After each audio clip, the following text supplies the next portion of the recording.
Okay, here's the situation. After a while, my old remote peeled, so I ordered a brand new one.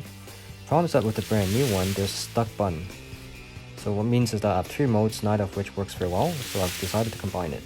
So I'm going to take the new cover and put it into the old one. So first, got to remove the batteries. Then got to unscrew it, the 4 set screws in there. This is just the circuit board. I think it's not that well manufactured, it's one stuck. You use a very small miniature screwdriver. It could be a glass screwdriver, I think small, to pry it apart with the seams.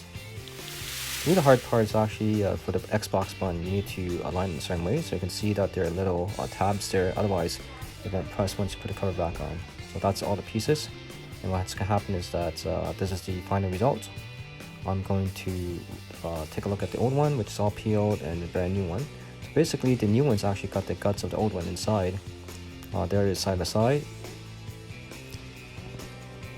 One of my daughters suggested that if I completely scratch off the layer on the old one, then it may actually work as well.